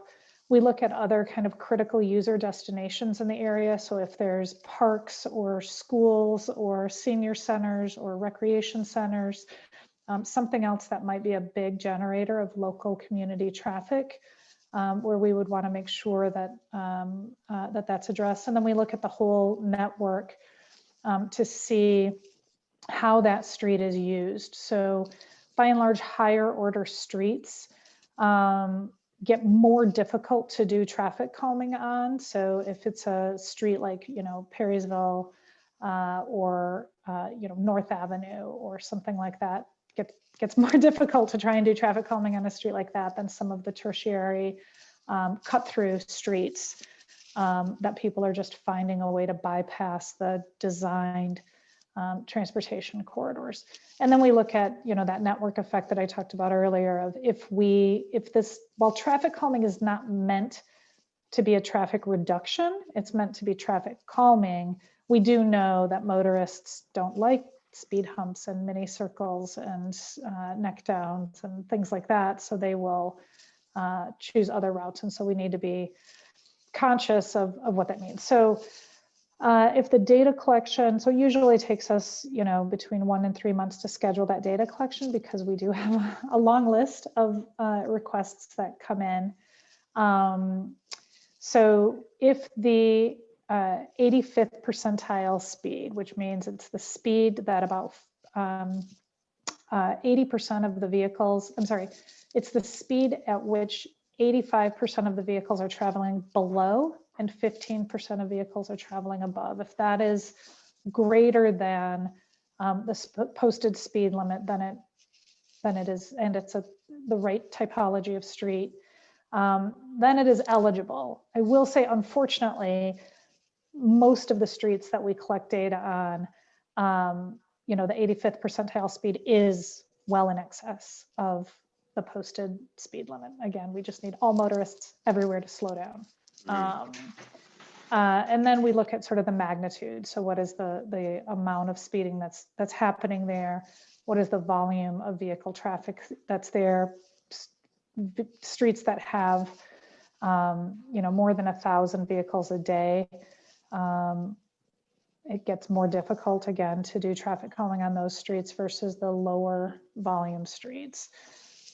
This is a super long answer you asked. So we look at then the roadway geometrics. So what is the grade of the street? What is if there's turns or sight lines or anything like that, that's an issue. Well, if I can And just then- narrow the Yeah. question, then Yeah. the timeline. So that I'm used to seeing the timeline from Yeah. about a year. So It's we were about a year. we were alerted to Venture Street in the summer of 2019. Worked with the residents, and then we saw the implementation the next year. And so, to tailor that question, I think it's more of like, how do we? I mean, our office is getting, my council office is getting better at relaying the information to residents. But just like with 301 and a lot of things, the public, just like the petition here, the public puts in their input and they're like, well, what do I, how do I know where this is at? We're all used to, most of us, sometimes order a pizza from Domino's and they see in the oven, being prepared, or, it's being prepared, it's in the oven, it's coming to your door. And, I think a lot of people would always benefit from something like that. I guess what I'm talking about is just like an updated email. So I don't know if there's a way we can just, connect that piece, because so many people, when you do a door-to-door thing, it's such a, human process where people have this connection and they talk about it. And then whenever, they're like, I put this time into this, and they always want to really understand. And I think you all are doing a great job for what you're, tasked with. I mean, cars were invented, years ago, 100 years ago. So it's like, obviously this traffic issue has been happening for a while, and now we're starting to see some solutions. But the challenge is that now the solutions presented, people want it right away. So. Yeah, I think that's one thing we'd like to get better in 2021 overall, is just our the public feedback loop. We'll recognize that's and again, we that was one of the positions that we did. It has been vacant, and we did eliminate that position in the 2021 budget. But we need to figure out as a department, whether on our website or through regular updates to council offices, or email distributions to stakeholders. But we do need to get better on that feedback loop. It is also true that the traffic calming requests and the streets that qualify for traffic calming exceed the available budget. Right.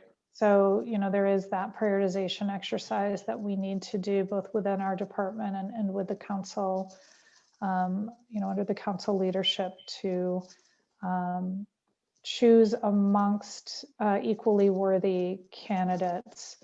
And in some cases, deliver the bad news back, that while you qualify and we appreciate the petition, we're unable to satisfy that request this year.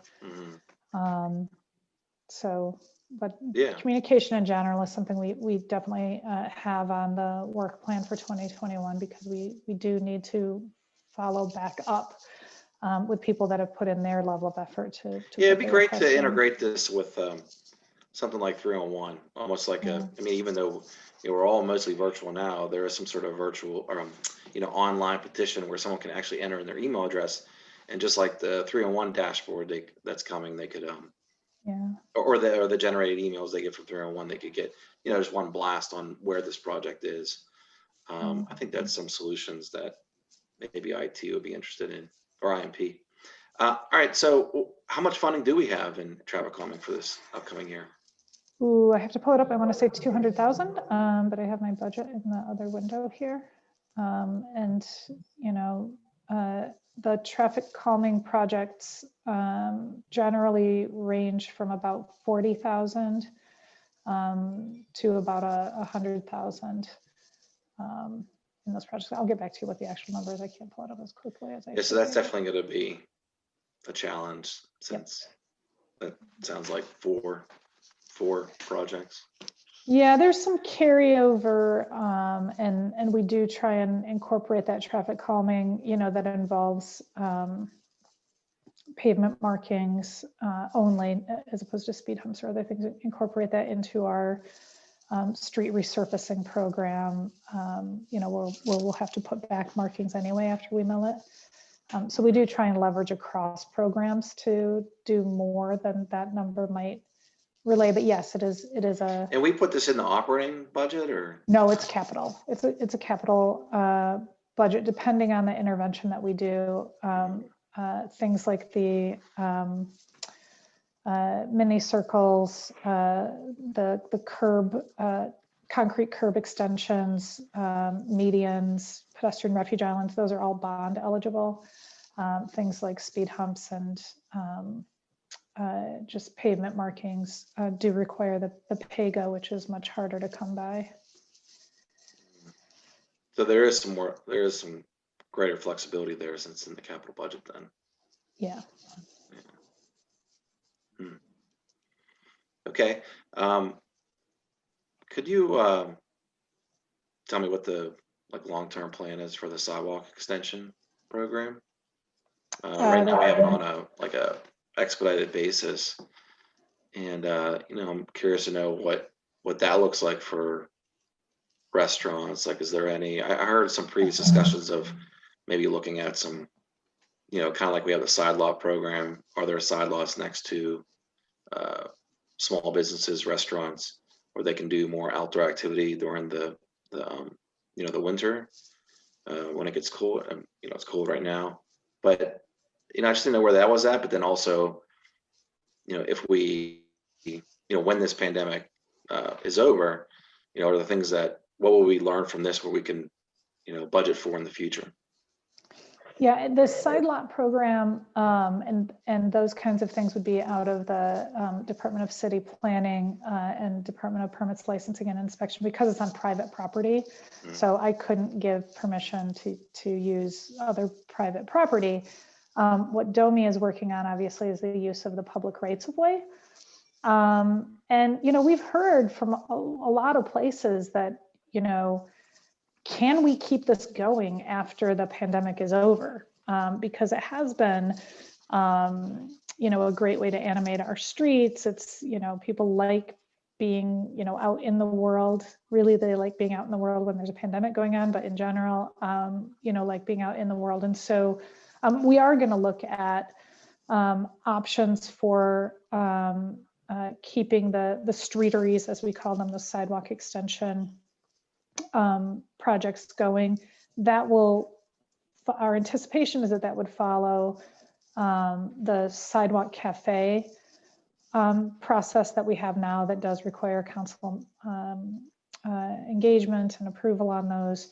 But we would like to see some of these be either seasonal, so in the warmer months, or in those places where we've found that it's been some good success, maybe keep it going year round. But at the moment, we're still really just trying to help our restaurants weather this really dire time right now. And so our focus has been on quick responses, but I think it's been really well received.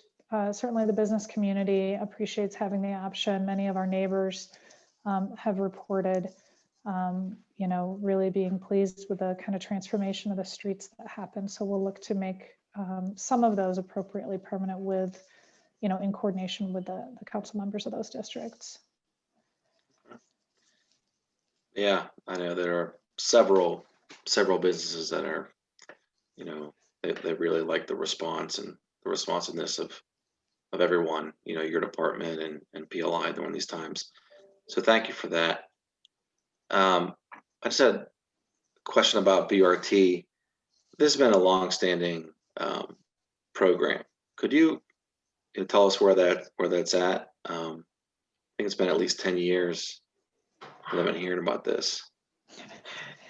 I don't have the whole history of that one, but I believe there was a transit master plan that was done for the Port Authority about 10 years ago, in which they identified this as being, I think they called it the spine line, being a critical corridor to connect these two largest employment centers in the region.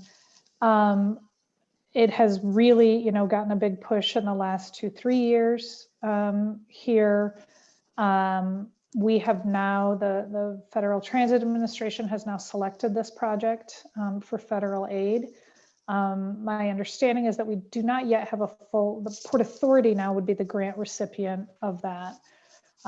We do not yet have a full funding agreement, but that's just part of these prolonged federal processes that we go through. The design is, we're at sort of the 90% design phase. So my team has been putting in innumerable hours, going through thousands of pages of engineering drawings to review these as it'll affect the street. Those comments are now back to the Port Authority for them to make revisions. It is a large project. It's about $220 million investment to do this. The public utilities, so PWSA, Peoples Gas, Duquesne Electric, are already undergoing their designs for the utility relocations that will be necessary for that. So that's underway. So the precise schedule for construction is still pending, getting all of the funding together and in place. But we anticipate that it's going to happen. We may see construction beginning as soon as next year. It may be 2022 by this time that we see, that kind of heavy construction occurring for implementation of the BRT. So. Okay. And last question is the 10 million that recently came from the federal government towards Mount Washington. Is that something that's unprecedented? I mean, when's the last time we've gotten that much money towards a project like that? I believe it's, I don't have the whole history of the city here, but it's a substantial investment. And to do something, this is really preemptive emergency management, which is a kind of rare pot of funding to essentially address an emergency before it occurs. And, we were able to do that in part because of the really critical regional assets that are, would be threatened if there were to be substantial land movement on Mount Washington. And so that would be the rail corridors that wrap around the bottom of the hill, the Liberty Tunnel that penetrates beneath it, Route 51 that wraps around the backside, Route 19. So there's a lot of regional, national assets. And so we were able to really, very fortunate to gain that kind of funding, really a lot of thanks to, the state and national elected, our delegation from this area for pushing that forward and really advocating. So Congressman Lamb, others that really took that to Washington to get those resources for us. Yeah, it's really great to see that, even though that's not in my district, Mount Washington to Pittsburgh is something that's so important. So to see that preemptive work, the funds toward that preemptive work is so important. So, all right, thanks for your time and thank you to you and your staff for. I just acknowledge the people that did work on that. I just want to make sure we acknowledge Congressman Doyle, Congressman Lamb, Senator Toomey, and Senator Casey. And of course, Domi and Chief of Staff Gilman have done an extensive amount of work on it. They're being very humble, but I want to make sure we acknowledge their work as well. Thank you. Thank you. I really appreciate you bringing that forward, because that's really what should have been my follow-up question is, can you tell me all the work that's gone on into this?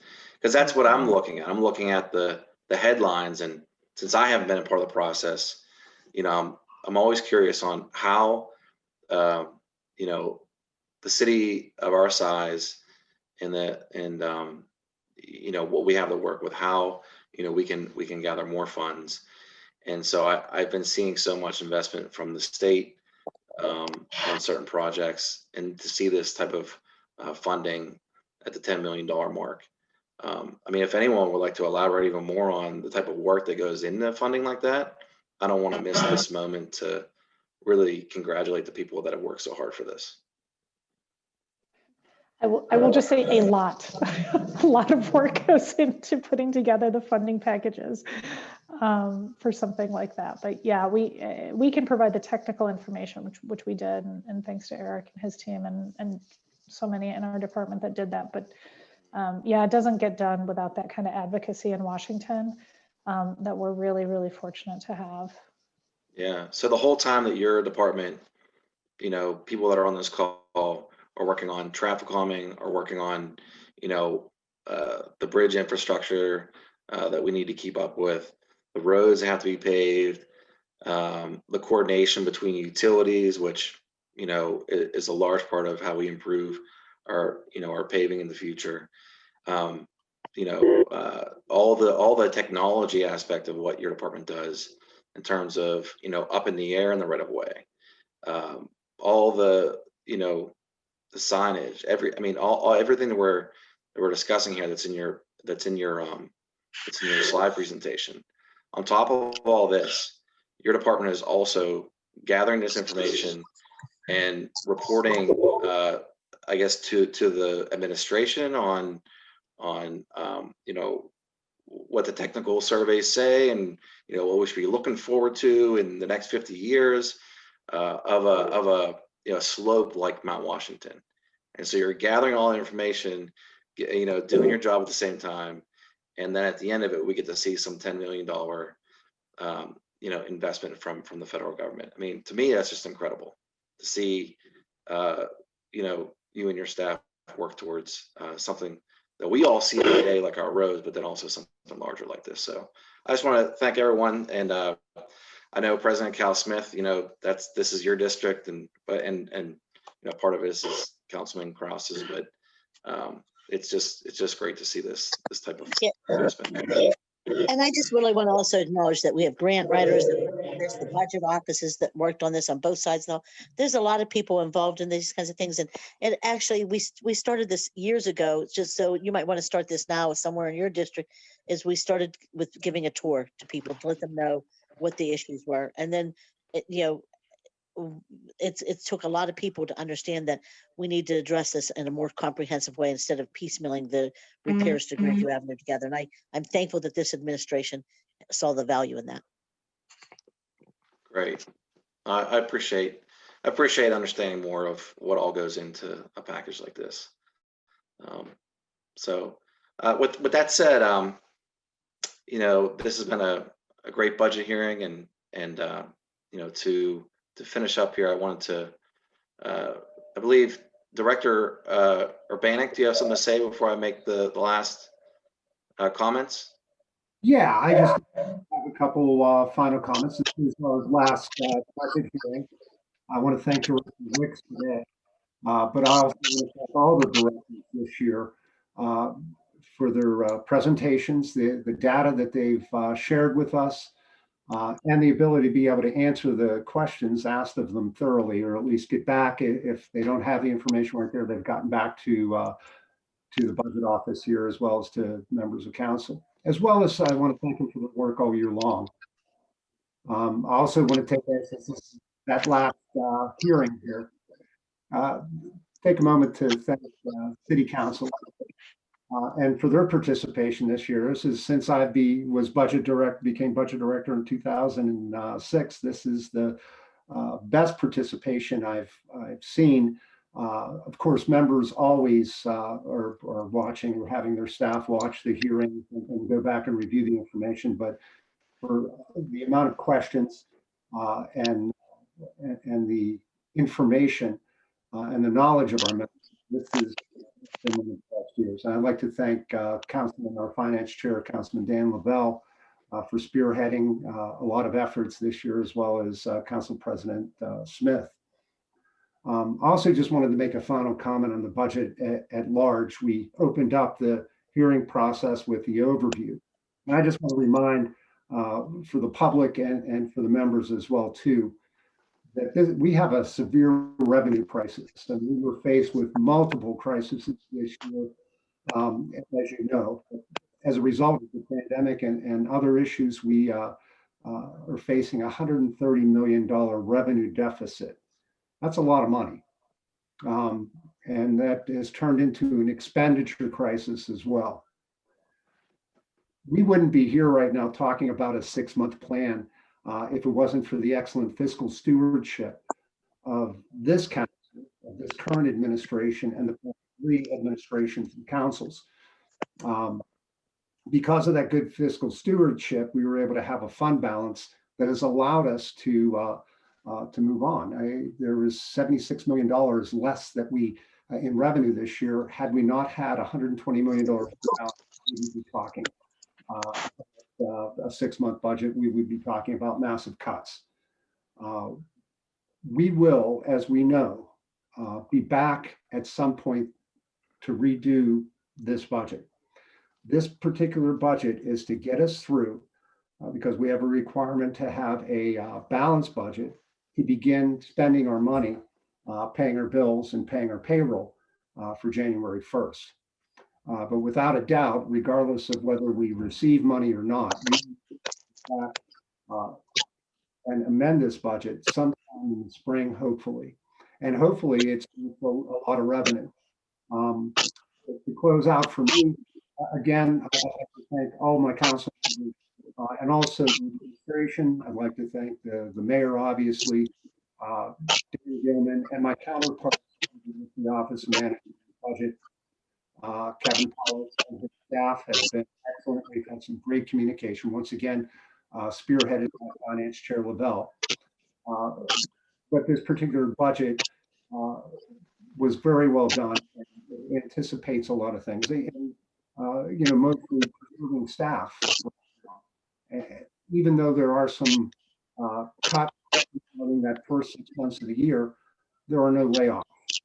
And I think that's important for everybody to remember as we move through. So we are able to meet many of the needs of the public right now.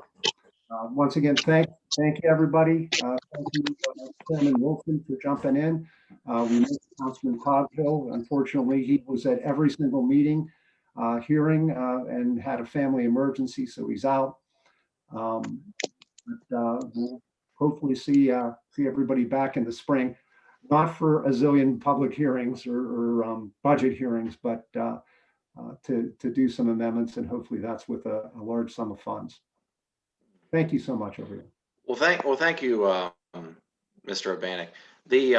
So this will conclude the departmental hearing portion of the budget process.